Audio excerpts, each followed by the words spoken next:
cuanto a las operaciones de capital, ha incrementado aún más, un 30%. Por tanto, podemos decir que, por lo que respecta a la ejecución presupuestaria, estamos contentos, se ha hecho un esfuerzo, han respondido las diferentes consejerías, cada uno en su apartado, de manera que ha podido cumplir estas cuestiones de la mejor ejecución en los últimos 4 años, y también en la presentación que se ha entregado se establece por sesiones y por capítulos. Indiscutiblemente la solución siempre es la misma. ¿Quién más ha incrementado? Pues el Servicio Canario de Salud, Educación y Bienestar Social, lo que refleja el compromiso que tenemos en el Gobierno de Canarias con respecto al mantenimiento del estado del bienestar. Los MRR, que como sabéis también es una cuestión muy comentada, que preocupa mucho en todos los ambientes, tanto institucionales, periodísticos, como a los ciudadanos, y porque por la cercanía de su finalización ya a mitad de 2026.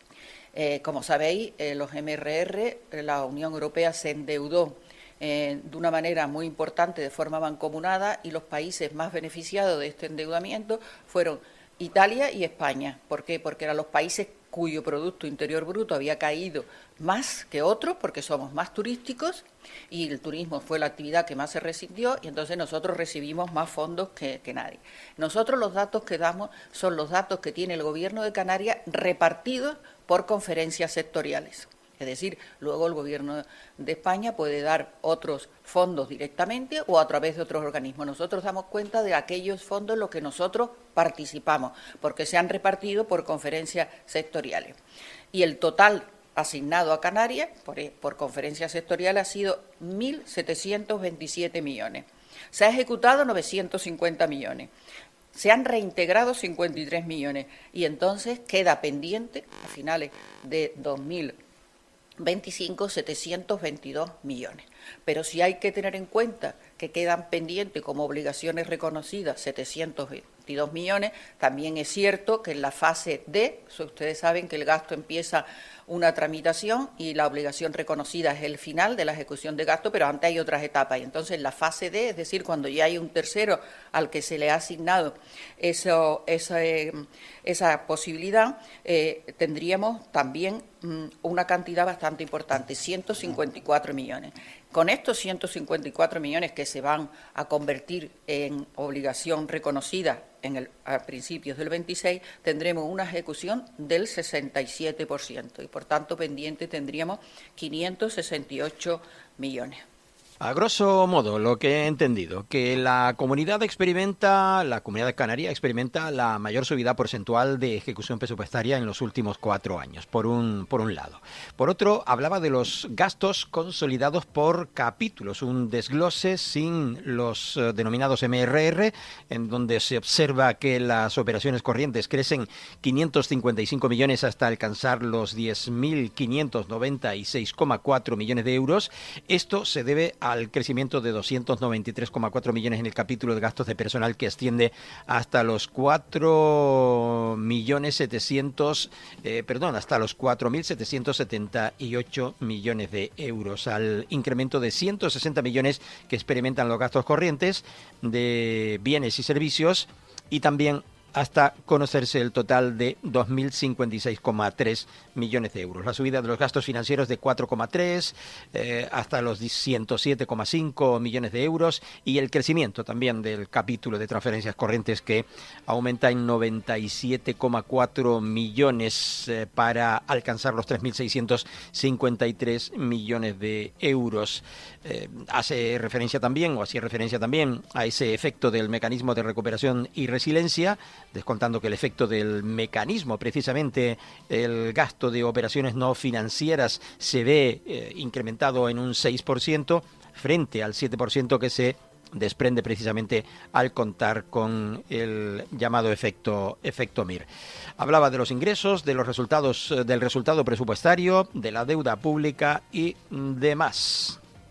Que, como hemos dicho, ha sido la más importante, la más elevada de los últimos años, y también le presento una diapositiva en la página 20 para que ustedes vean ¿qué es lo que no se ejecuta a final de año? Son créditos que pasan al ejercicio anterior, es decir, no son créditos, no son ingresos que se pierden, sino que pasan al ejercicio anterior. Por ejemplo, tenemos en el 2025 23 millones, teníamos créditos reconocidos definitivos por 13.118, 12.145 las obligaciones reconocidas. Alguien puede pensar, mire, usted ha dejado de ejecutar 973. No, mire, no.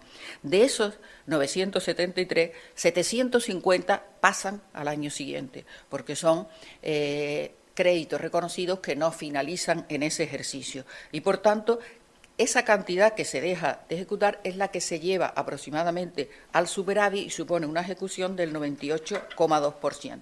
Esto con respecto a los gastos que se pueden, récord en ejecución por lo que respecta a gastos, incremento en la ejecución de los MRR y también he querido aclarar la diferencia que existe en la ejecución con respecto a los ingresos corrientes y aquellos ingresos de fuente finalista. En cuanto a los ingresos, nosotros hemos hecho también una comparativa respecto a los ingresos y lo único que me gustaría resaltar, que ya lo hice al principio de mi intervención, era que no tenemos la posibilidad de tener a principio de año, cuando se realizan los cálculos del presupuesto del 26, la totalidad de los ingresos que vamos a tener en el ejercicio. Y, por tanto, estas diferencias se van obteniendo a lo largo del ejercicio y, por ejemplo, incluso hemos recibido cantidades que estaban prorrogadas y, por tanto, tenían que haberse cumplido en el 25, la hemos recibido en el 26, con lo cual esto nos deja una cantidad para acumular al saldo presupuestario del 25 y nos abre un agujero en el 26 porque tendremos que hacer el gasto con unos ingresos que no correspondían al ejercicio. En definitiva, el saldo presupuestario que nosotros prevemos, habíamos hecho el presupuesto con una décima de déficit, que es lo que permite la disciplina fiscal, pero creo que al final, con estos ingresos no previstos inicialmente que hemos recibido del presupuesto, podemos alcanzar prácticamente el equilibrio, como así reconoce la Autoridad Independiente de Responsabilidad Fiscal. Y, por último, la deuda. Como consecuencia de esta buena marcha de la disciplina en materia de déficit, y gastos e ingresos, la deuda pública nuestra es muy baja y ha bajado como nunca, ¿no? Habíamos empezado en 2020 con una deuda del 17,1% del PIB, se alcanzó en 2023, por fin bajamos del objetivo. En esos años, como ustedes sabían, no había disciplina fiscal, pero sí teníamos una deuda superior al 13% y en 2025 tenemos una deuda del 10,8%. ¿Qué quiere decir esto? Que si bien todas las comunidades autónomas están bajando su porcentaje de endeudamiento como consecuencia de los altos niveles de cumplimiento que nos exige el Gobierno central, lo que sí es verdad es que Canarias reduce su deuda con mayor velocidad que el resto de las comunidades autónomas y, por tanto, tenemos un diferencial en deuda que se va incrementando año tras año. Concretamente, ahora tenemos un diferencial del 6,3% con la deuda de las comunidades autónomas. Todo lo que tenía que decir a este respecto, que ha sido mucho, pero ustedes lo podrán. No era mi intención. Le prometo que mi intención era solo decir, se ha ejecutado más gasto que nunca, más que los 4 años, los ingresos tenemos dificultades por la cadencia en la recepción y en la deuda la estamos disminuyendo a mayor velocidad que el resto de las comunidades. Esas eran las tres. Es un buen resumen, José. Es un buen resumen. Palabras, como decimos, de la consejera de Hacienda y Asuntos Europeos del Gobierno de Canarias, Matilde Asián. Por cierto, el Gobierno inicia la elaboración del proyecto de ley de gestión del litoral y de las costas del archipiélago canario. Fue el consejero de Obras Públicas, Vivienda y Movilidad, Pablo Rodríguez, el que informaba ayer en esa comparecencia pública de el Gobierno y de los objetivos y los principales y los principios generales, mejor dicho, que inspiran esta iniciativa legislativa que está impulsando su departamento a través de la Dirección General de Costas y la gestión también del espacio marítimo canario para contar con una norma que regule la gestión territorial costera. Le oímos. Hoy hemos traído al Consejo de Gobierno, hemos informado de los principios y los objetivos de una nueva ley, la Ley de Gestión del Litoral y de las Costas de Canarias, una ley que nace precisamente de lo que establece el artículo 157 del Estatuto de Autonomía, que le otorga a Canarias competencias exclusivas en materia de ordenación y gestión del litoral, y que en base a esas competencias pues traemos esta nueva ley para desarrollarla, para tratar de que en esta legislatura, dentro del programa legislativo, se apruebe por parte del Parlamento de Canarias, y es una ley que, en primer lugar, se basa en principios de desarrollo sostenible, de gestión integrada del litoral, de conservación prioritaria de los ecosistemas costeros, de adaptación al cambio climático, que además avanza en el reparto de competencias con ayuntamientos y cabildos, y que desde luego lo que busca es una gestión integral y coordinada de nuestro litoral, uno de los tesoros más importantes estratégicos que tienen nuestras islas. No es menos cierto que en Canarias tenemos más de 1.126 kilómetros de costa, y son absolutamente, forman parte de nuestro acervo, de nuestra identidad y de nuestro desarrollo como pueblo, y por tanto para nosotros esta ley es absolutamente prioritaria y fundamental. No, tampoco hay que olvidar que todo lo que tiene que ver precisamente con el ámbito competencial de costa, otorgado desde el año 2018 con la aprobación del Estatuto de Autonomía de Canarias, con ese artículo 157, ha tenido una enorme conflictividad con el Estado, y esta ley lo que busca es acabar también con la conflictividad. Busca, por un lado, como digo, la gestión integral de nuestra costa, la gestión además con un reparto de competencial con cabildos y ayuntamientos, pero sobre todo también busca acabar, poner punto y final a los conflictos permanentes con el Gobierno de España, con la Administración General del Estado, concretamente con la Dirección General de Costa, porque lo que va a fijar esta nueva norma, lo que va a fijar es todo el ámbito competencial de Canarias en el marco de las costas. Y contamos con un precedente también importante, y es que otra comunidad autónoma,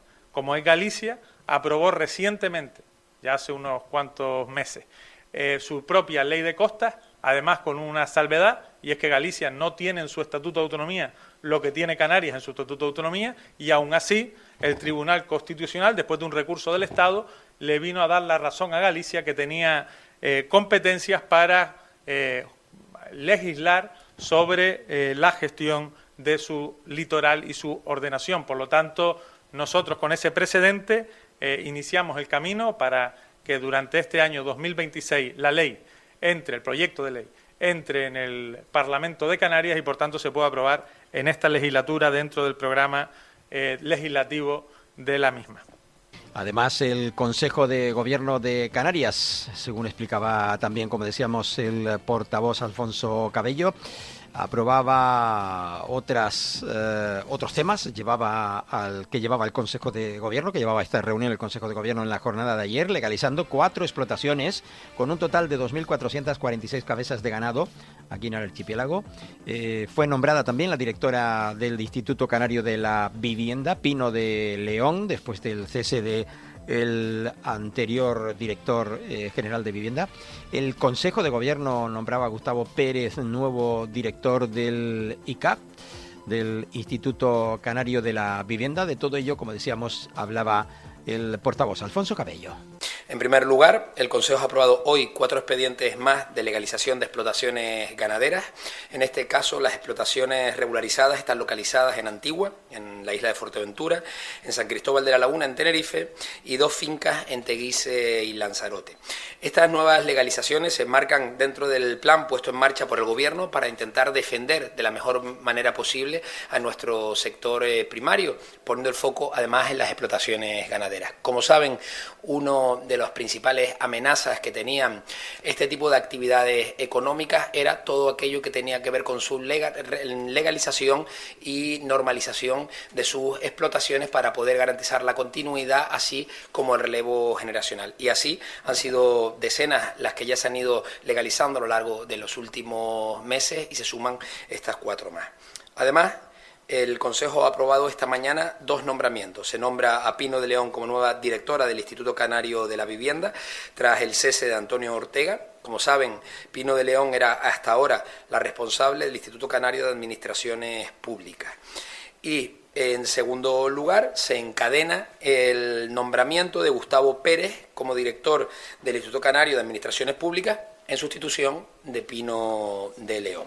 Bueno, fueron los temas llevados ayer al Consejo de Gobierno de Canarias y de los cuales daban cuenta en la rueda de prensa de la jornada de ayer el Gobierno de Canarias, como decíamos, en la jornada de ayer. Y ya que hablamos del Gobierno, ya para poner punto y seguido a este tramo horario, esta mañana, concretamente en el Salón de Actos de la Facultad de Educación en la Universidad de La Laguna, el viceconsejero de Bienestar Social, Francisco Candil, del Gobierno de Canarias, junto al presidente de FEPA, Ferran Rodríguez, junto al portavoz de FEPA, Antonio Molina, presidieron el acto de inauguración de una jornada denominada Construyendo Caminos hacia Nuestros Derechos, que se celebra en la Universidad de La Laguna de la mano de FEPA, Red de Entidades para la Emancipación Juvenil.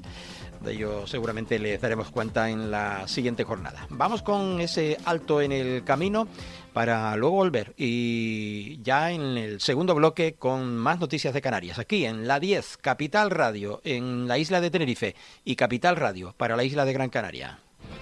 Estás escuchando Archipiélago Directo en Capital Radio Gran Canaria. ¿Piel más firme, cabello más fuerte y articulaciones más sanas? Descubre EON, el colágeno bebible de Dermax, formulado con ácido hialurónico, magnesio y vitaminas esenciales. Retrasa el envejecimiento y potencia tu bienestar desde dentro. EON de Dermax, ya en farmacias y en dermax.es. Viaje con nosotros si quiere gozar. Viaje con nosotros a mi lugar. Turiscom, la revista de viajes en la red, con análisis, entrevistas y reportajes. Turiscom.org te trae puntualmente las noticias del sector. Es un canal fiable de información única. Turiscom.org te mostrará los lugares más singulares de este planeta, con los mejores especialistas y profesionales del turismo que te llevarán por otras formas de viajar. Turiscom, la revista del turismo. Si quiere invertir con seguridad en criptomonedas y busca asesoramiento legal y tributario en el universo de la economía digital, en Glitae Abogados le acompañamos asesorándole en inversiones en criptoactivos, constitución de empresas con capital social en bitcoins, tokenización de inmuebles, wallet frías y relaciones con exchanges. Contacte con nosotros en glitaeveteres.com, donde puede realizar sus consultas de forma online de manera cómoda y confidencial. O llame al 922-211-257. 922-211-257. ¿Listo para abrir la puerta a tu nuevo hogar? En Caja 7 queremos ayudar a hacer realidad tu sueño con una hipoteca que se adapte a lo que necesitas. Comienza simulando tu financiación en cajasiete.com/hipotecas y visita nuestras oficinas para obtener una oferta personalizada sin compromiso. Caja 7, comprometidos con tus proyectos.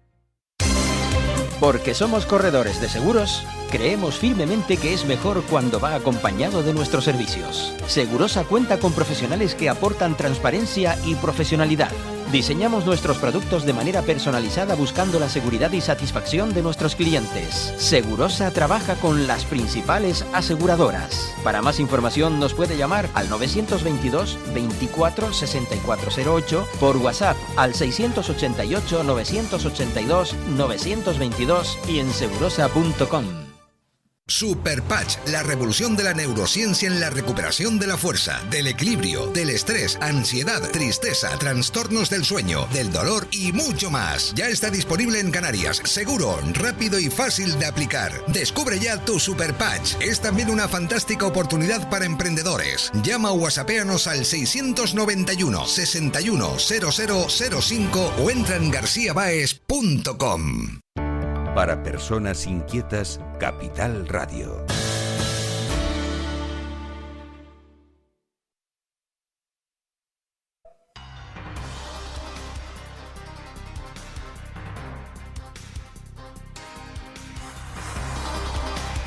Retornamos con la información de carácter general aquí en la sintonía de la 10 Capital Radio, en Capital Radio Gran Canaria, simultáneamente como cada jornada.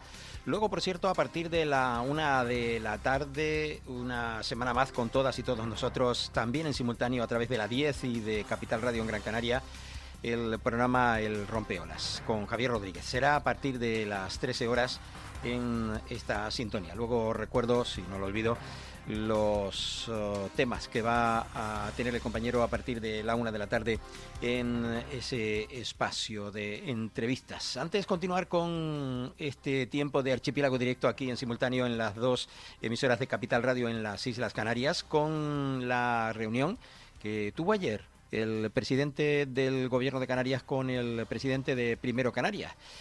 Clavijo apelaba ayer a la unidad y al interés general para seguir sumando apoyos desde el Decreto Canarias.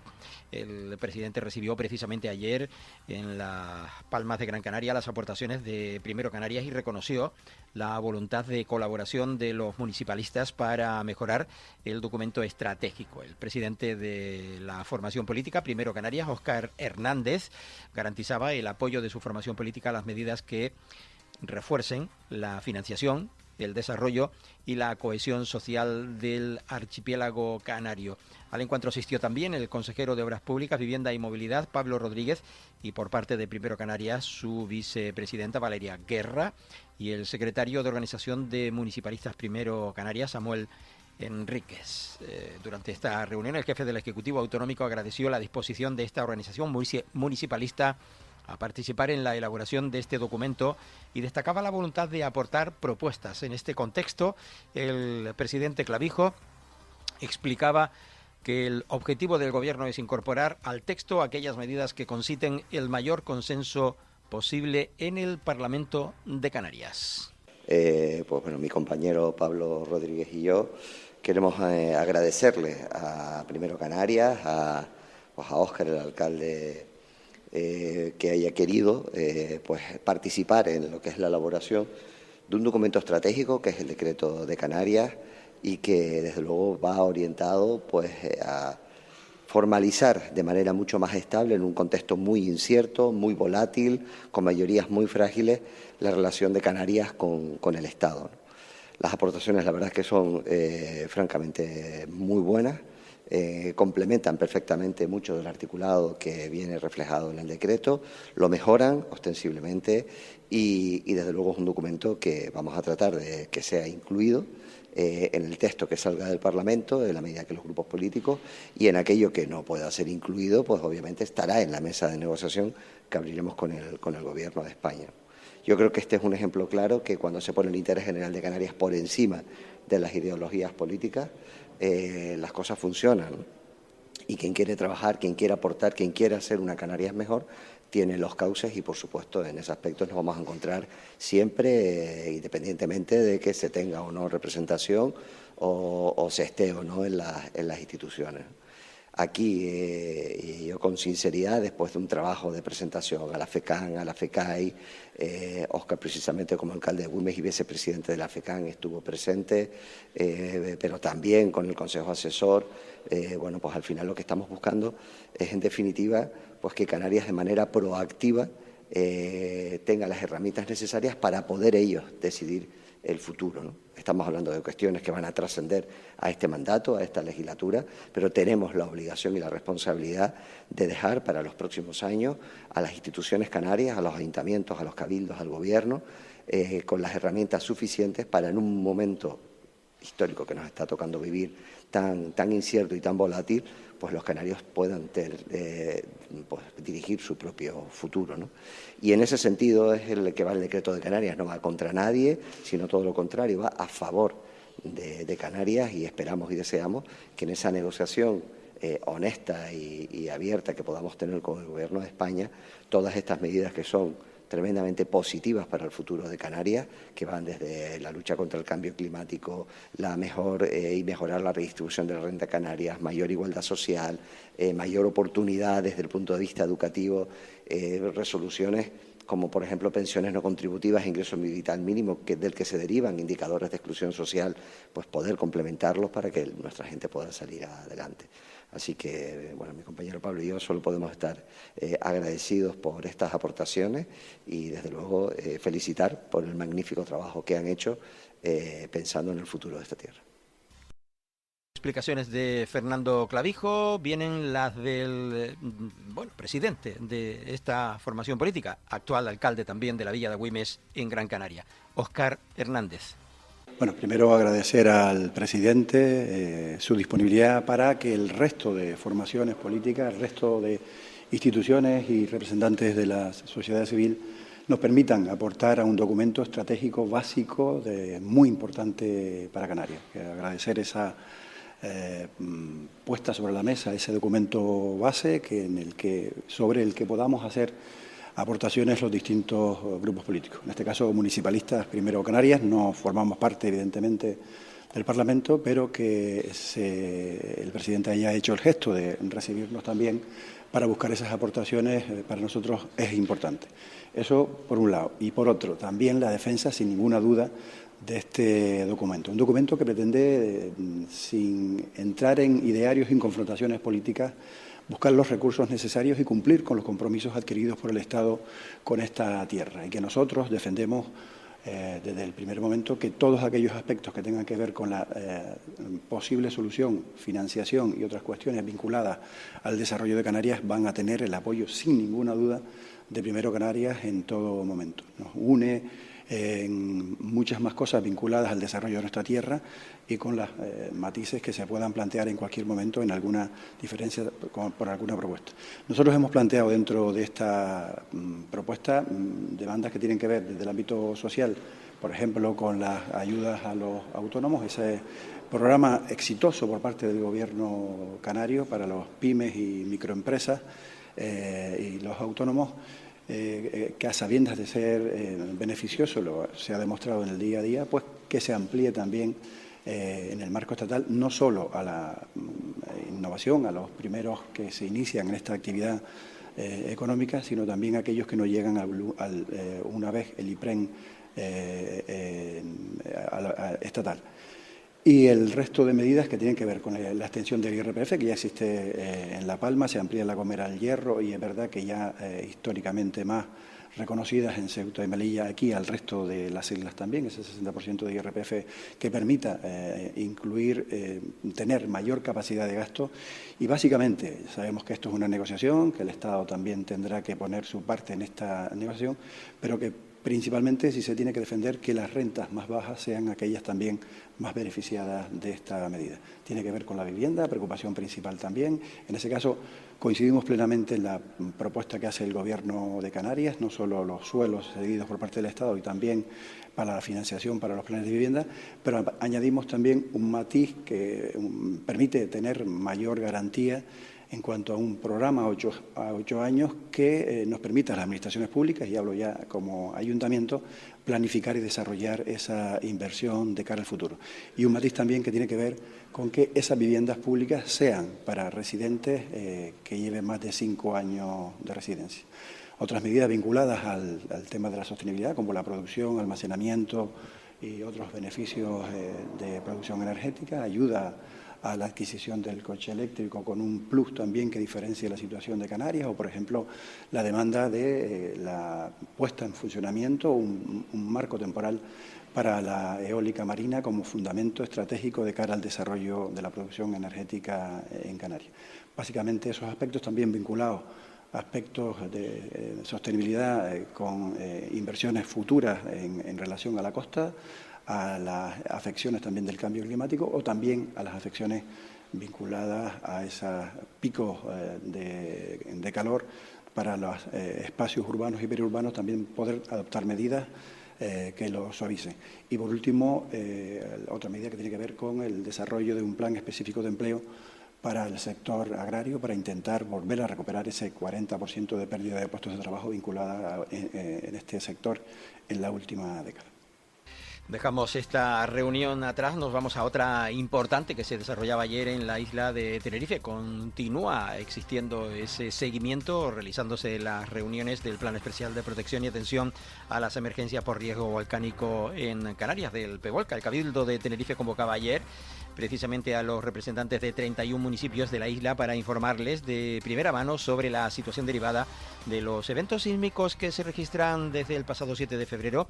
En ese marco que les comentaba, una reunión celebrada en el seno de la Comisión Insular de Administración Territorial de Tenerife, el SIAT, estuvo presidida por Rosa Dávila, presidenta del Cabildo, y contaba con la presencia de la consejera de emergencia, el jefe de Servicio de Protección Civil del Cabildo y el director del Instituto Geográfico Nacional en Canarias y portavoz de PVolca, Itaiza Domínguez, junto al director del Instituto Volcanológico de Canarias, Nemesio Pérez, junto a miembros de la Corporación Insular. La primera en tomar la palabra y explicar que pues había trascendido o que trasciende de la reunión de ayer fue Rosa Dávila. Quería dar tres mensajes importantes. En primer lugar, es que a día de hoy tenemos al volcán más vigilado del mundo. Tenemos instrumental que no teníamos hace ni 10 ni 20 años y probablemente tenemos más información, que es información transparente, pública, y que a través de toda esta instrumentación se da al conjunto de la ciudadanía. Que es importante también informar con rigor y veracidad a través de los canales oficiales, intentando no hacernos eco de los bulos ni del clickbait fácil que puede alarmar a la población.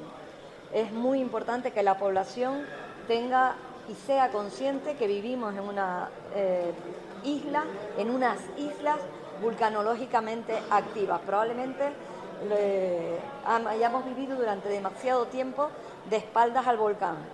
Tanto la erupción del Hierro como la muy reciente erupción de La Palma nos ha abierto a los ojos a que vivimos en un territorio vulcanológicamente activo y que vamos a pasar por distintos procesos que nos hacen mantenernos alerta y sobre todo prevenidos.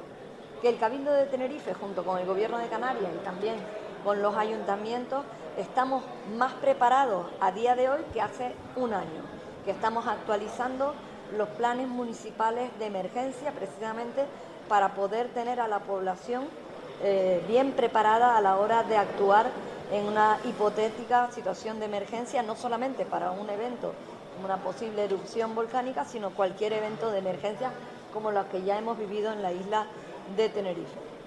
Y por último, decirles que hay un equipo extraordinario, científico, que analiza constantemente los datos para poderlos proveer a las distintas autoridades, a los distintos niveles de autoridades, al Gobierno de Canarias, que lleva la dirección del PVolca, como al Cabildo y también hoy a los ayuntamientos y a la ciudadanía, para poder tomar decisiones de protección civil y de emergencia sobre únicamente datos científicos. Así que estos mensajes que creo que eran importantes dar hoy en esta reunión con los alcaldes. En primer lugar, es muy importante tener preparada a la población. Preparada no significa alarmada, significa dar un mensaje de serenidad a la población, que estamos trabajando sobre datos científicos que en tiempo real se están recogiendo.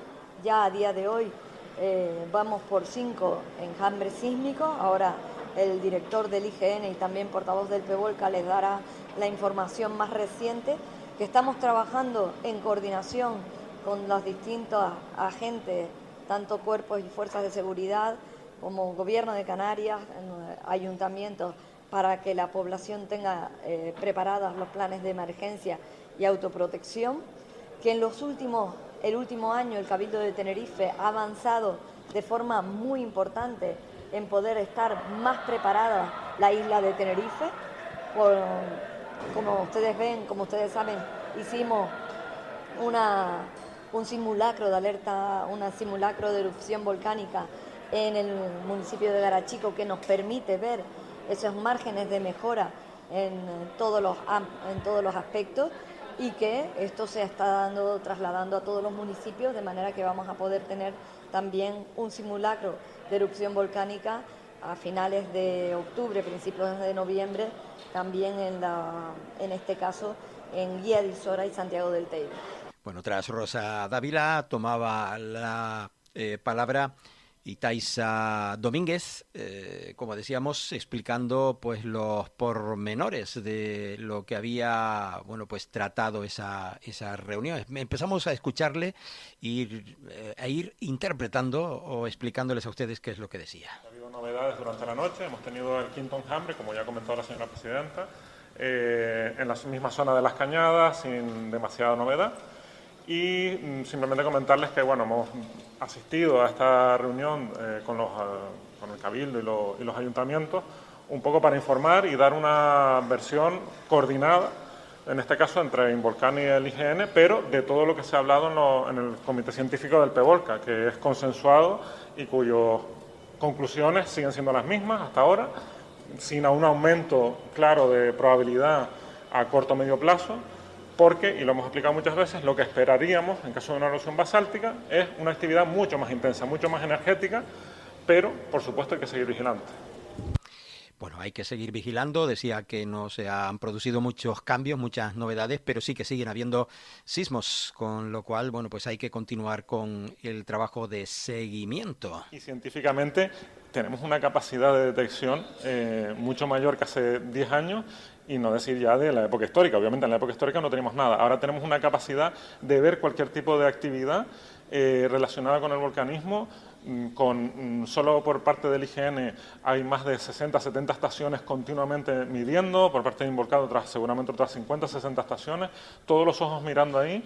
Y obviamente si viéramos cualquier cambio lo transmitiríamos, y esto es lo que estamos haciendo, por eso se está saliendo público, ¿no? Toda esa información, por cuestiones de transparencia, está siendo pública. Tenemos nuestros datos en vivo en nuestra página web, y cada vez que hay un cambio lo publicamos. Si es verdad que, por ejemplo, estos terremotos que están ocurriendo no aparecen en el catálogo sísmico del IGN porque de forma individual no se pueden localizar, son muy pequeños, y sí que podemos hacer un análisis conjunto, y eso es la información que estamos dando. Cada vez que hay un cambio, pues lo intentamos dar lo más rápido posible, tanto en nuestra página web como en los medios de comunicación, para que la gente sepa lo que... Bueno, pues transparencia, que es lo que viene a decir Taisa Domínguez al respecto de esta cuestión, que todo aquello que se va sabiendo se va publicando, ya no solo en la página web de esta institución de Involcan, sino también en los medios de comunicación, que lo trasladan pues prácticamente a diario, ¿no? Bueno, en principio se proponía una nueva reunión en algún momento de la próxima semana, pero obviamente en función de los acontecimientos pues podría adelantarse. Bueno, pues en función de los acontecimientos se reunirán, sí o no, antes o después. El magma puede migrar horizontalmente muchos kilómetros. En el Hierro lo vivimos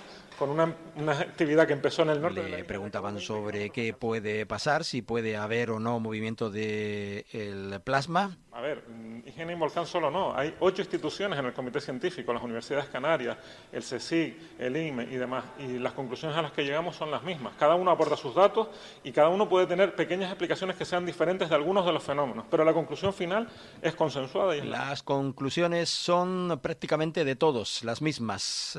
Por eso lo cuentan aquí en esta reunión, y por eso lo explicaba antes la propia presidenta, para que quede clara la transparencia de lo que se comunica. Es de lo que se sabe. Por ahora se han detectado, hay que pensar que estamos hablando de, y lo voy a repetir, lo hemos dicho muchas veces, los 5 enjambres que hemos vivido son enjambres de eventos muy pequeños, todos prácticamente imperceptibles por los sensores, ya no por la población, y en este caso el conteo más o menos ronda los 1000 eventos, 1000 terremotos, 1000 eventos híbridos, pero seguramente haya más porque se agolpan unos a otros y es muy difícil de contarlos, ¿no? Estamos hablando que seguramente en las últimas 3 semanas, pues entre unos enjambres y otros se pueden contabilizar más de 6 o 7.000 eventos sin ningún problema.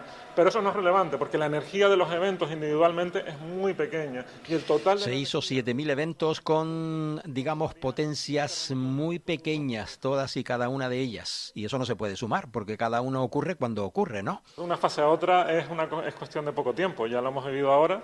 Hace 2 semanas, hace 3 semanas, vamos a decirlo así, estábamos en una fase anterior y el cambio fue prácticamente instantáneo, ¿no? Estamos hablando de que eso puede pasar.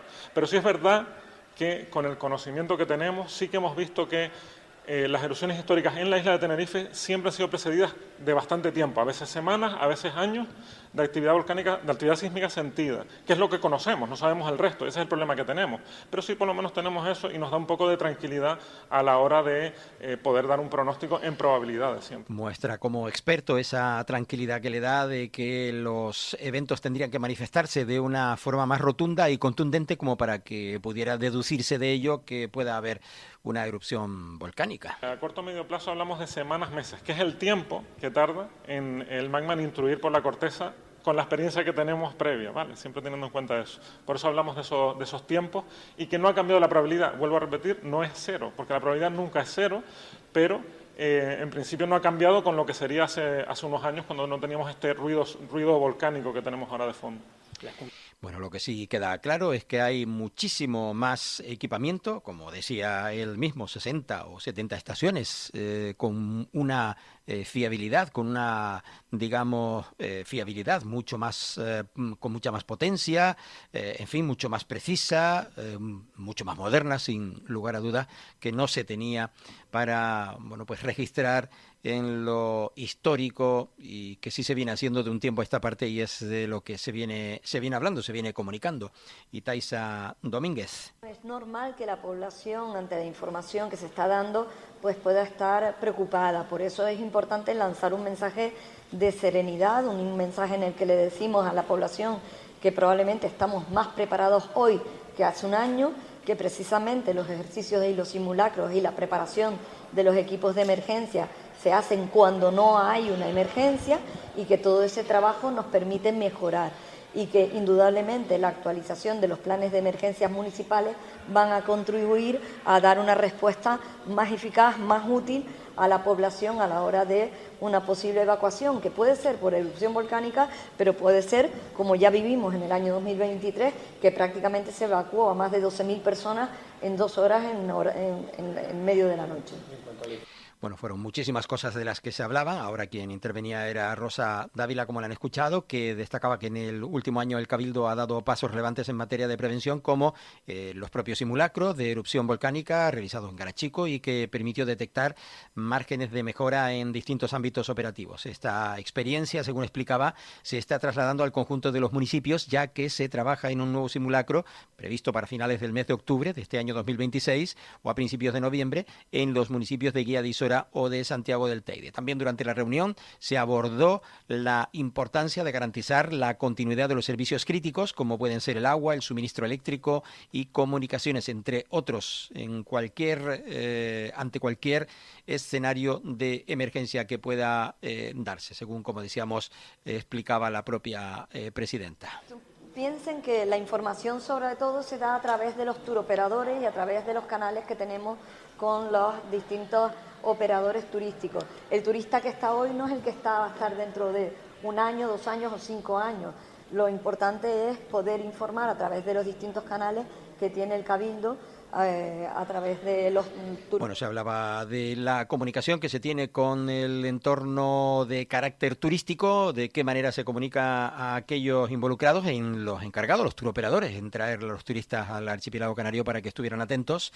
Y claro, es cierto, ahora está sucediendo lo que se está comunicando, pero a lo mejor dentro de 6 meses no pasa absolutamente nada, o continúa igual, según explicaba. Nosotros hacemos un llamamiento a la responsabilidad de todos, en primer lugar de la propia población, de cuando ve un bulo intentar no darle mayor difusión. Sí es importante por eso informarnos a través de los canales oficiales. Es fundamental el trabajo que realizan los medios de comunicación como el canal válido para poder llegar a la población y pedirle a la población y a los medios de comunicación que se informen única y exclusivamente a través de los canales. Hacía referencia, llamando a la tranquilidad a la ciudadanía para que tengamos en cuenta qué es lo que leemos y dónde lo leemos, porque nos podemos encontrar con un bulo que nos pueda preocupar un poquito más de lo que debemos. Bueno, yo creo que nadie mejor que ellos para apuntarlo, pero efectivamente hay un amplio consenso por parte de toda la comunidad científica que está representada, distintas instituciones. También se refería precisamente a ello, a la coordinación que existe con respecto a los datos que se tienen y qué conclusión es la que están compartiendo. Bueno, nosotros somos la única isla que tiene en la actualidad un plan de riesgo volcánico para la isla de Tenerife. Así que probablemente sea una isla que no solamente tiene un volcán, que es el más vigilado de los más vigilados del mundo, que tenemos cada vez más capacidades desde el punto de vista técnico y material para poder seguir esta vigilancia. Probablemente el director del IGN lo pondrá sobre la mesa. Tenemos un instrumental que cada vez, bueno, pues es capaz de poder detectar esos movimientos que no son perceptibles por la población y que nos permiten en este momento saber que están produciendo enjambres sísmicos que de otra manera hace 20, 10 años, hace 5 años, pues no lo sabríamos. Se refería precisamente a esa información que antes daba también Itaiza Domínguez con respecto a la moderna capacidad que se tiene de hacer ese seguimiento al territorio, al terreno, lo decía la presidenta del Cabildo. No, la conclusión lo que nos dice es que hay un mayor ruido volcánico, que hay enjambres sísmicos que desde el día 7 de febrero se están produciendo en nuestra isla, que además esos datos de los sismógrafos son públicos y esto es muy importante.